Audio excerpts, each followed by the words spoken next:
The winter afternoon started like any other at Central Library, with students huddled over books and the sound of typing filling the air.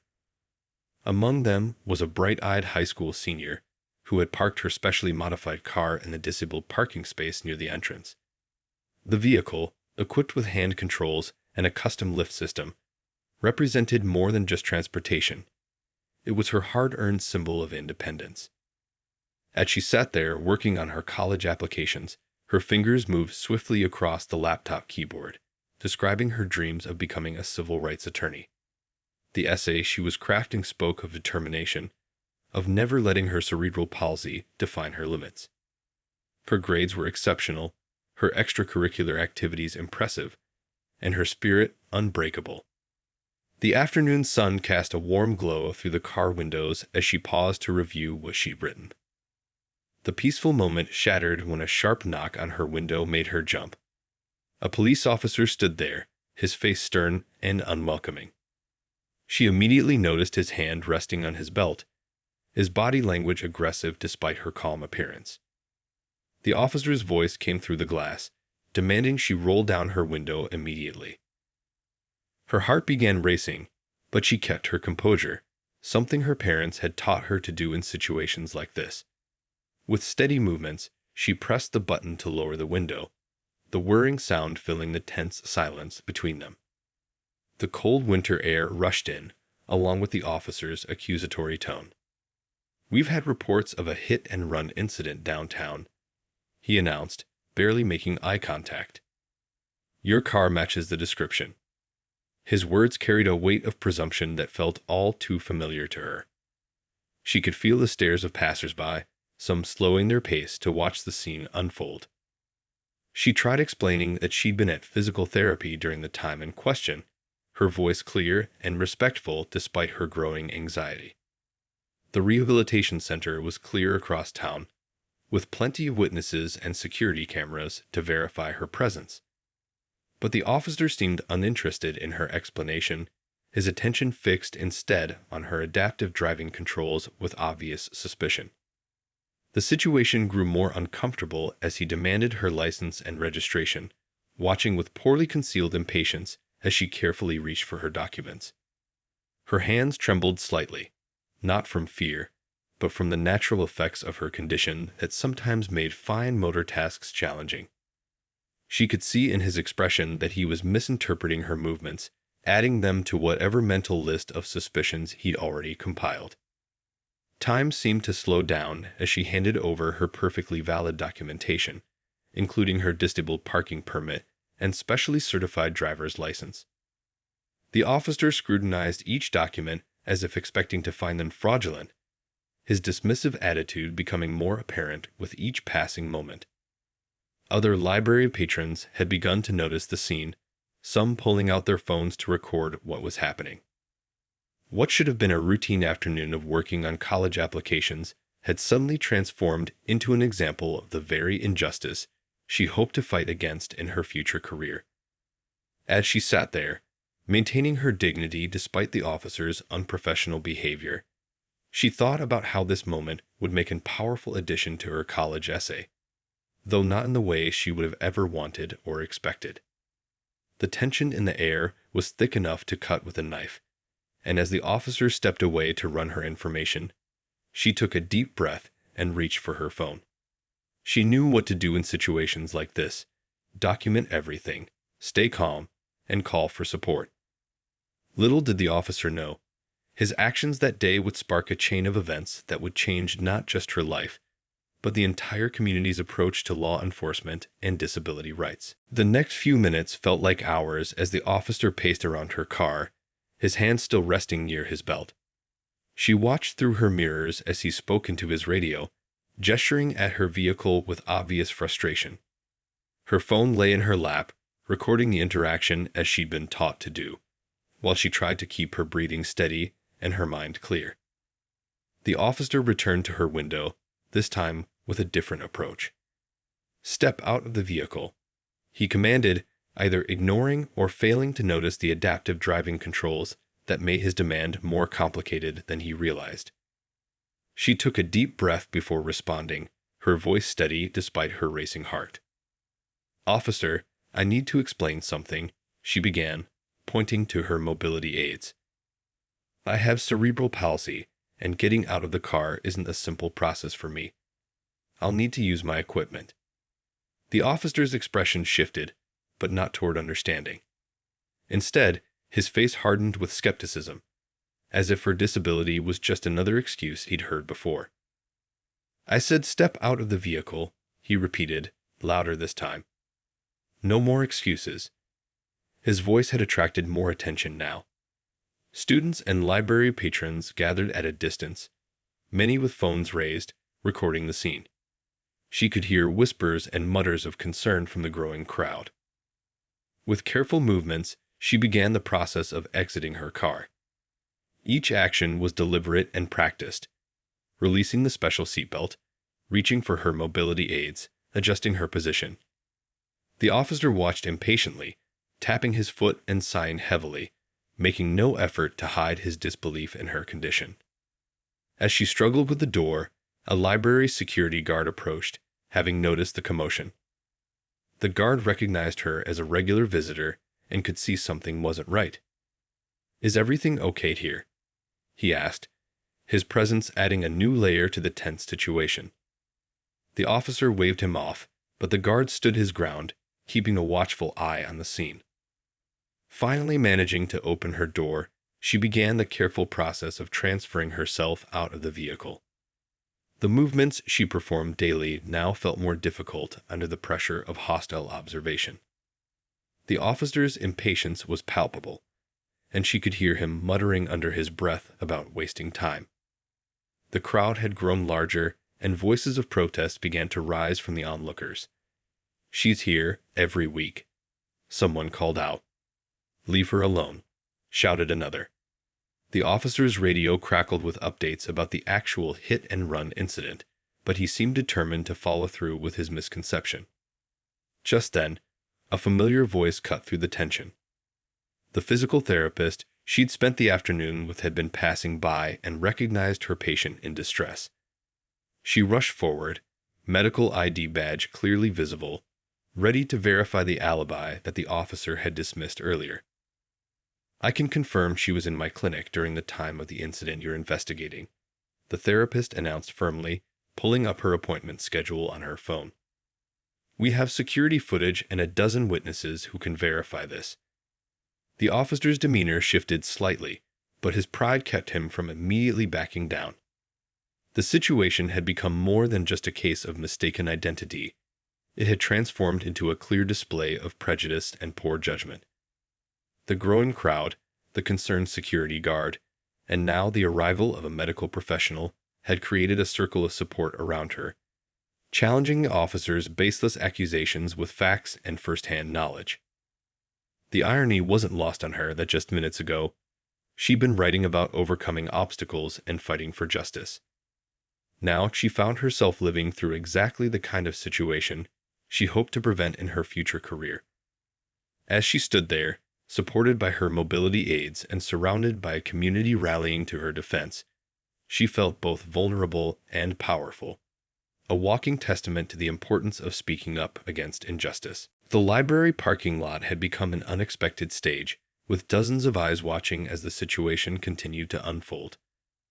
The young student stood beside her car, leaning on her mobility aids, her college essays forgotten on the passenger seat.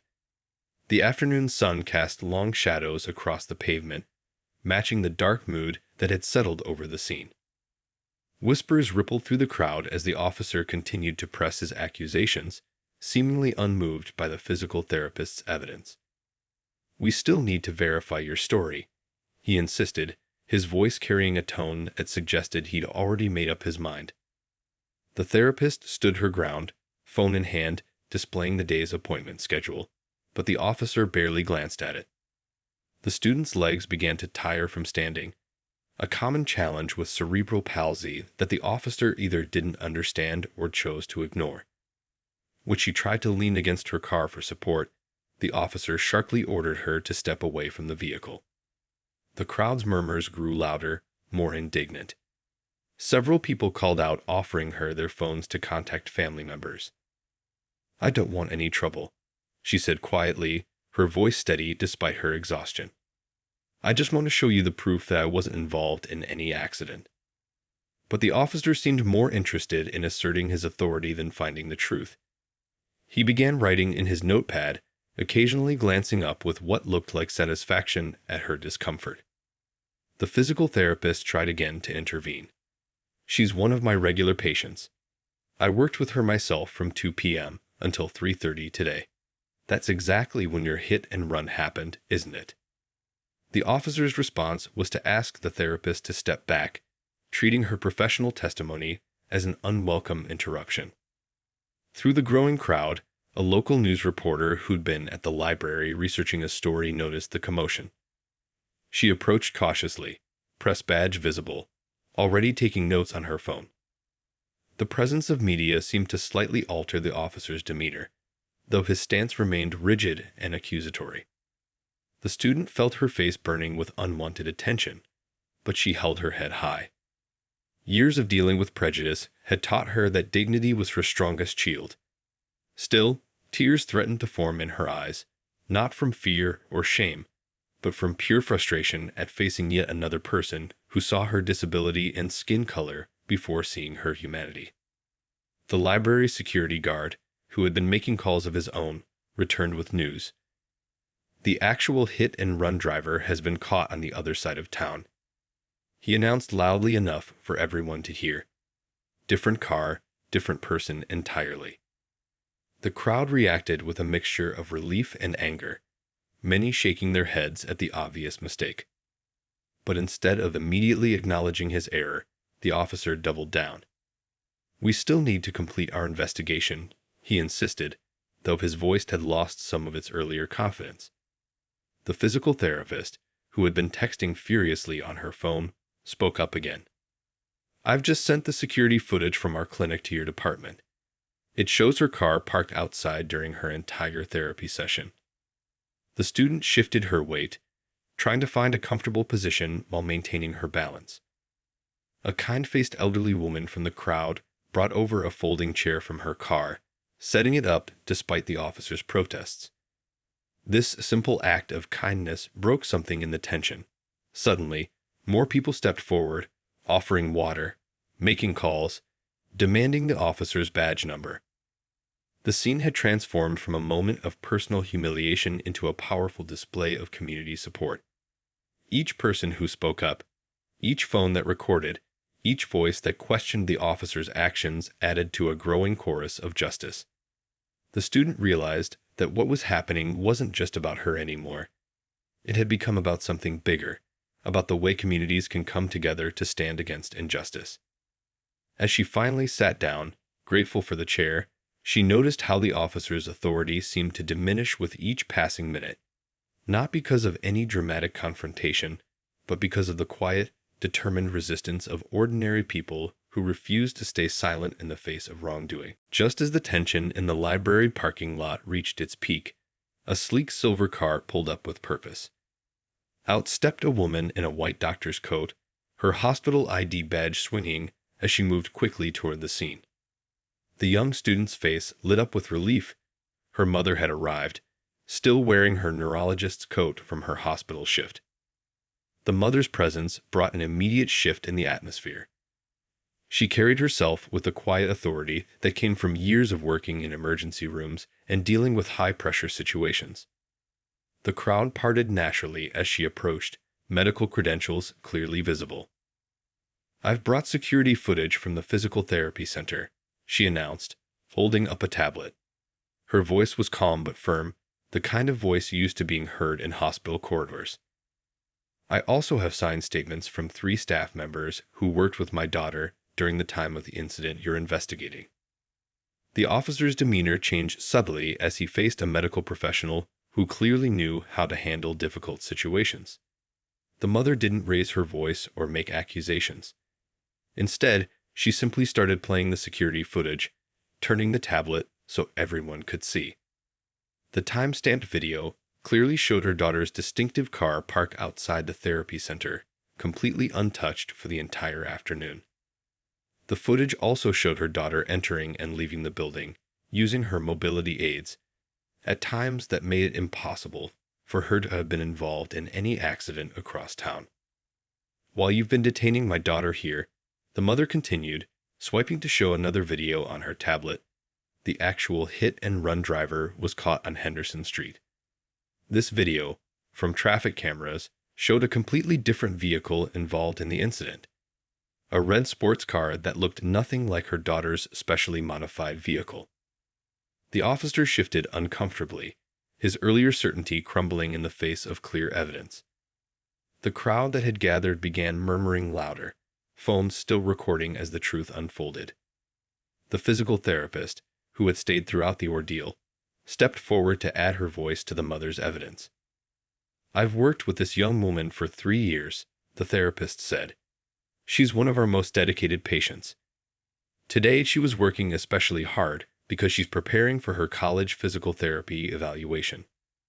She pulled out her own phone, showing detailed notes from the day's session. The news reporter who had been watching stepped closer, her interest clearly piqued by the unfolding story. "Would you be willing to share how often you encounter situations like this?" she asked the mother. "As a medical professional, what do you see as the bigger picture here?" The mother looked at her daughter, seeking silent permission before responding. The young student nodded, understanding that their experience could help others. While they spoke with the reporter, the officer received a radio call confirming everything. The actual hit-and-run driver was in custody, and the case was closed. What happened next surprised everyone. Instead of simply walking away or making excuses, the officer seemed to really look at the young student for the first time. He saw her determination to stand tall despite her physical challenges, her dignity in the face of false accusations, and the incredible support system she had built around her. The crowd watched as he removed his hat, a small gesture that spoke volumes. "I made a mistake," he said, his voice carrying across the now quiet parking lot. "I let assumptions cloud my judgment, and I owe you an apology." The sincerity in his voice suggested that perhaps this incident would lead to real change. The mother put her arm around her daughter's shoulders, both of them standing a little straighter. The afternoon sun was starting to set, casting a golden light over the scene, as if highlighting the moment when truth finally overcame prejudice. The young student realized that her college essay had just written itself, not just about overcoming challenges, but about the power of community, truth, and standing up for what's right. By the next morning, video clips from the library parking lot had spread across social media like wildfire. Local community groups shared the story, adding their own experiences and calling for change. The young student woke up to find her phone buzzing with messages of support from people she never met, each one touched by her quiet strength in the face of injustice. At breakfast, her mother showed her a local news website where their story was featured prominently. The article wasn't just about what happened in the parking lot. It dug deeper, exploring how people with disabilities often face unfair treatment and assumptions. Comments poured in from other disabled individuals sharing similar experiences, creating a powerful chorus of voices that had too often gone unheard. "Your story really opened people's eyes," her best friend told her during their morning video chat. "My mom's disability support group wants to organize a community meeting about it." The student hadn't planned to become the face of a movement, but she understood that sometimes leadership finds you rather than the other way around. The physical therapist called mid-morning with unexpected news. The Rehabilitation Center has decided to start offering free workshops for police officers, she explained excitedly. "We want to help them understand different disabilities better, and they've agreed to participate." This practical response to the incident felt like a real step toward positive change. Local disability advocacy groups reached out, asking if she would share her story at their next meeting. The thought of public speaking made her nervous, but she remembered how alone she had felt in that parking lot before others stood up for her. If her voice could help prevent someone else from going through the same thing, the nervousness would be worth it. The library, wanting to show their support, announced a new series of public discussions about inclusion and understanding. The security guard who had stood by her that day was helping to organize it. We want to make sure everyone feels safe and respected here, he told her when she visited to work on her college applications again. Her phone buzzed with another notification, a message from a popular local blog wanting to interview her. What caught her attention wasn't the request itself, but the blogger's words.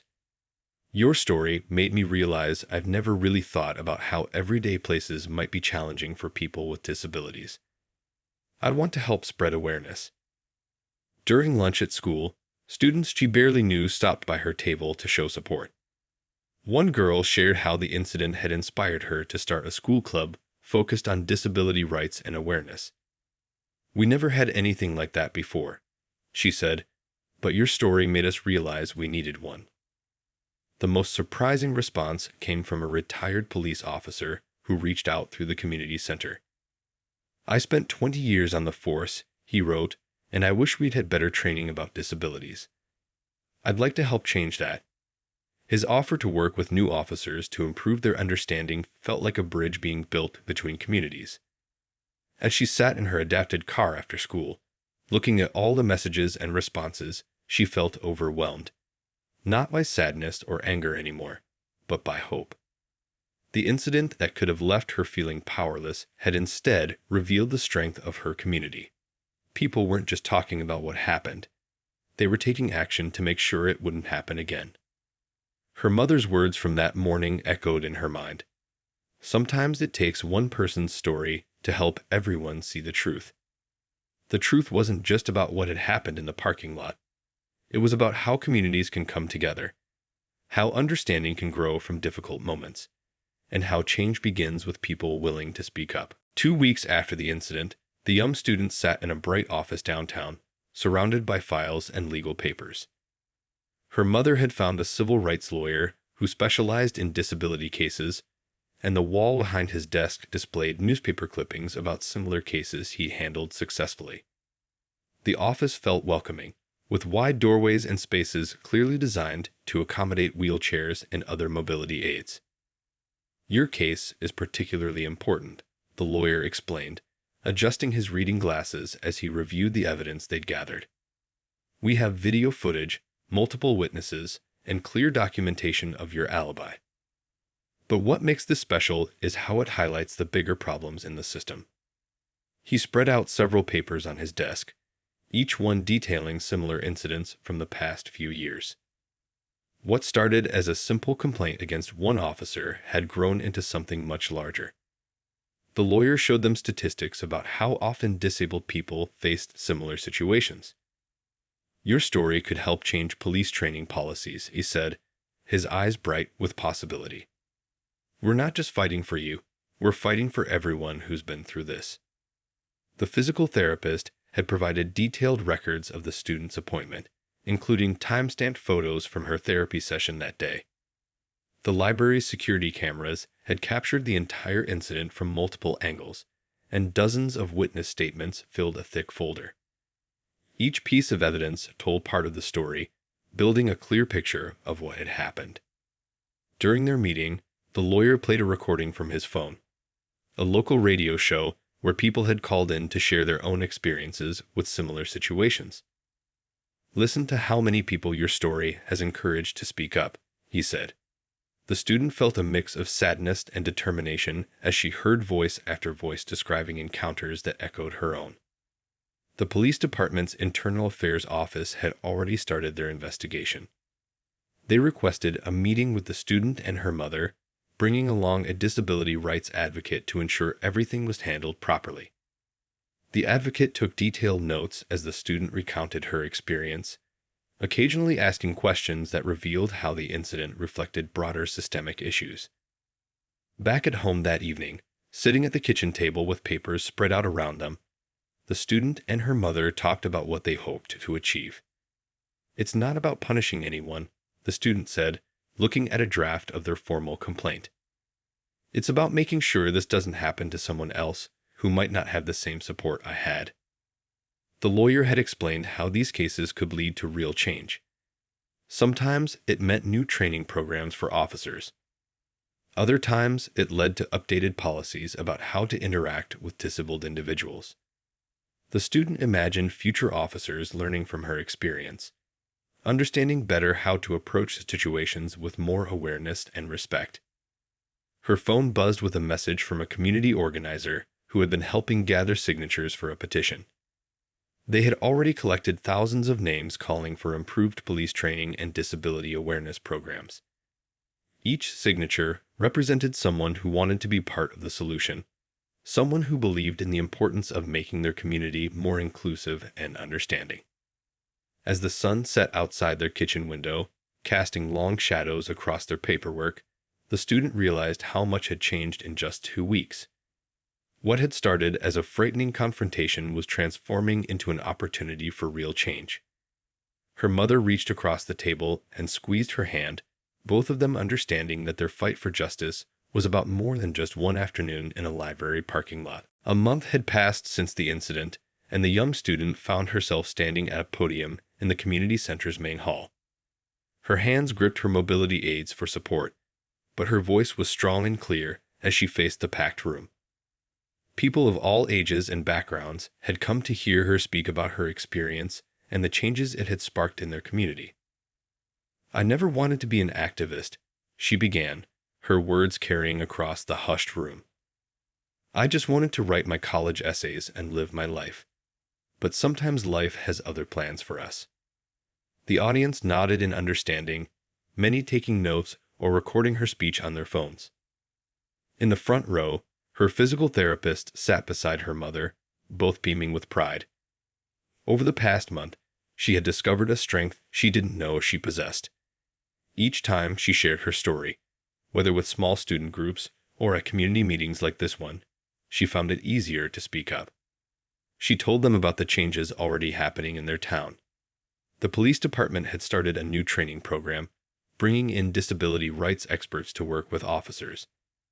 Her own physical therapist was one of the instructors, teaching police about different types of disabilities and how to approach people with mobility aids respectfully. "The officer who stopped me that day," she continued, "recently joined one of our disability awareness workshops. He didn't have to come, but he chose to learn and grow from what happened." This detail always surprised people. The idea that a difficult situation could lead to positive change on both sides. After her speech, people lined up to talk with her. A young girl with leg braces wanted to know how to be brave when people stared at her. An older man in a wheelchair shared his own story of facing discrimination. Each conversation reinforced why speaking up mattered, how one voice could help others find their own strength. Back at school, things had changed too. Her story had inspired the creation of a new student group focused on disability rights and awareness. They met weekly in the library, the same library where everything had started. The security guard who had stood up for her that day often joined their meetings, sharing his perspective on how to make spaces more welcoming for everyone. The local news had run a follow-up story about the positive changes happening in their community. They interviewed her again, but this time she wasn't just talking about what had happened to her. She spoke about the future she envisioned, where understanding and respect replaced fear and prejudice. Her college essays had taken on new life too. Instead of just writing about overcoming personal challenges, she wrote about the power of community action and the importance of speaking up for others. Her English teacher had tears in her eyes after reading the final draft, saying it was one of the most powerful essays she'd ever read. One evening, while reviewing her speech for an upcoming school assembly, she found her old notebook from before the incident. Reading her earlier writings, she could see how much she'd grown. The quiet student who had just wanted to blend and had found her voice discovered her purpose. The doorbell rang. It was members of her new advocacy group arriving for their weekly planning meeting. They gathered around her kitchen table, sharing snacks and ideas about their next project. As she watched them talk excitedly about making their school more accessible, she realized that sometimes the worst moments in life could lead to the most meaningful changes. Her mother, passing through the kitchen, overheard their discussion and smiled. "You've started something beautiful," she whispered to her daughter. The young student looked around at the engaged faces of her friends and fellow activists. knowing that this was just the beginning of their journey toward making the world a little bit better, one small change at a time. 3 months after the incident, the police department's training room looked very different from before. Instead of just desks and presentations, it now featured a variety of mobility aids, wheelchairs, and other equipment that officers needed to understand. The young student sat in the back of the room, watching as her physical therapist led a training session for new officers. Today, we're learning how to properly approach and assist people with different mobility needs, the therapist explained, demonstrating how various mobility aids worked.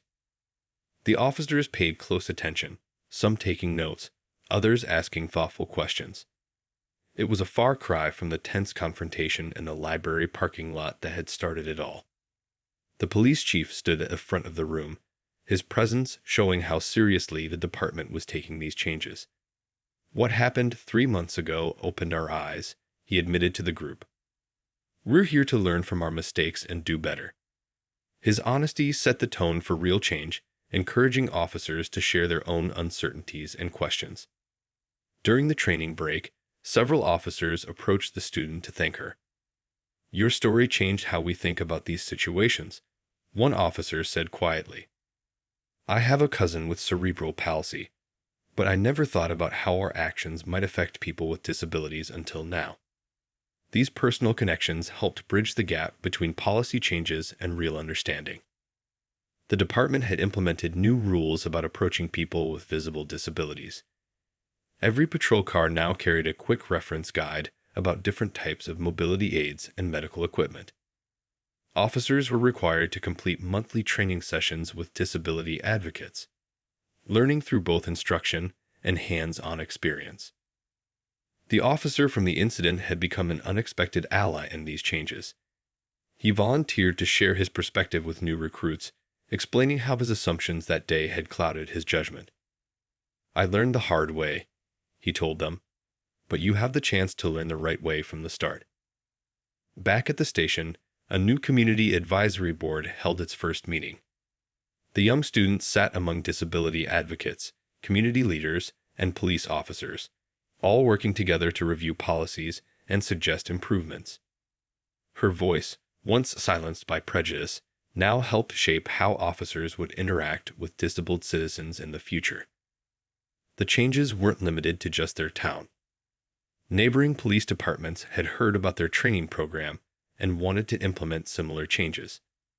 The student's story had sparked a regional conversation about police training and disability rights, spreading like ripples in a pond. Local businesses had started their own initiative, inspired by the police department's example. The Chamber of Commerce organized accessibility workshops, helping store owners understand how to better serve customers with disabilities. The library, where everything had started, now hosted monthly community discussions about inclusion and understanding. During one training session, a young officer raised her hand with a question that showed how much things had changed. "How can we make sure people with disabilities feel comfortable approaching us for help?" she asked. The student smiled, remembering how different her own experience had been just a few months ago. The physical therapist had become a regular presence at the police academy, bringing in different patients to share their experiences. Each story added another layer of understanding, helping officers see beyond disabilities to the people themselves. The training room had become a place of learning and growth, where mistakes could be acknowledged and better practices could take root. As the student watched another group of officers practicing with mobility aids, trying to understand the challenges their citizens faced, she felt a sense of pride. The incident that could have left her bitter had instead become a catalyst for real change. Sometimes, she realized, the biggest changes start with the smallest moments of standing up for what's right. 5 years had passed since that fateful day in the library parking lot. The young woman, now a law student at a top university, stood at the podium of a national conference on disability rights. The room was filled with police chiefs, lawmakers, and advocates from across the country, all eager to hear how one incident had sparked a movement of change. Her college acceptance letter had arrived just weeks after the incident, but she had already changed her planned major. Instead of general law, she now specialized in civil rights and disability advocacy. Her personal experience had shown her exactly where she could make the biggest difference in the world. "What happened to me wasn't unique," she told the audience, her voice carrying the confidence of someone who had found their true calling. "What was unique was how our community responded."